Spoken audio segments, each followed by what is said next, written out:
Bonjour les amis, comment allez-vous? Comment s'est passé votre mois de janvier? Dites-moi en commentaire un petit peu ceux auxquels vous avez dû faire face, quels étaient un petit peu les obstacles, ce que vous avez dû surmonter, ce qui a pu vous perturber sur ce mois de janvier. Pour ma part, je reprends les vidéos après aussi un mois un petit peu d'intériorisation, hein, ou moi-même, hein, je suis comme vous. J'avais besoin un petit peu d'intériorisation, de calme, d'introspection. Il y a eu des très très fortes énergies, notamment avec la nouvelle lune. Et j'avais vraiment besoin aussi de me poser, d'intégrer tout ça, de voir comment les énergies allaient, dans quel sens elles allaient un petit peu. Et donc je reprends, comme vous le voyez, dans un format un petit peu différent, effectivement, de chez moi, pour essayer de vous faire des vidéos un petit peu plus courtes, un peu plus synthétiques aussi, sur ce qui est les événements à venir. Donc je vais vous faire quelques vidéos pour vous expliciter de manière très synthétique ce qui va arriver. Donc le premier élément, effectivement, qui va commencer ce soir, c'est ce mercredi 1er février jusqu'à demain soir, jeudi 2 février. C'est le beau sabbat d'Imbolc. Donc Imbolc, c'est quoi? C'est l'un des 8 sabbats, effectivement, des anciens sabbats festivals celtiques de l'année. Il a lieu généralement entre le solstice d'hiver, le jour le plus court de l'année donc, hein, et l'équinoxe de printemps, lorsque le jour et la nuit ont la même égalité, la même intensité.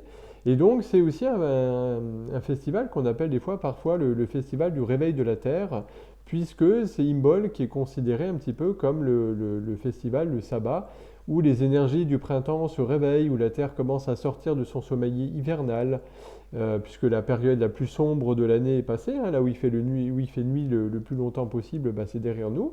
Et donc, Imbolc marque donc un tournant, effectivement, énergétique. Et cette fête vient vous appeler à allumer un petit peu un feu dans notre ventre, hein, dans notre cocon, que ce soit notre foyer voilà, de pierre ou dans notre foyer de chair, hein, qui est nous-mêmes, pour dégeler un petit peu tous les espaces, voilà, tous les domaines qui étaient un petit peu endormis, qui étaient un petit peu assoupis. Donc voilà, Imbol qui est associé, voilà, pour celles et ceux que ça intéresse, un petit peu aux couleurs blanches, lilas, rose, jaune, vert, un petit peu aux couleurs un petit peu plus gaies. Également, sur un plan au niveau correspondance des cristaux, l'améthyste, la pierre de sang, le rubis, la turquoise, le grenat, ou alors aux herbes romarin, aneth, basilic, laurier, camomille. Donc voilà ce qui est important pour Imbol, que c'est le feu reste une composante très importante de ce sabbat traditionnel.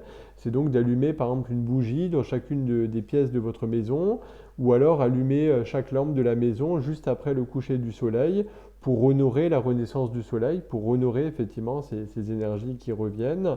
Et c'est également de faire un petit peu le ménage effectivement dans votre foyer intérieur, alors que ce soit en vous-même ou que ce soit effectivement dans votre foyer, hein, de faire un petit peu une sorte de ménage de printemps pour justement accueillir ce renouveau, puisque vous l'avez sans doute senti effectivement. Voilà, maintenant qu'on est au mois de février, le 1er février, on est dans des énergies bien différentes effectivement de celles du mois de janvier.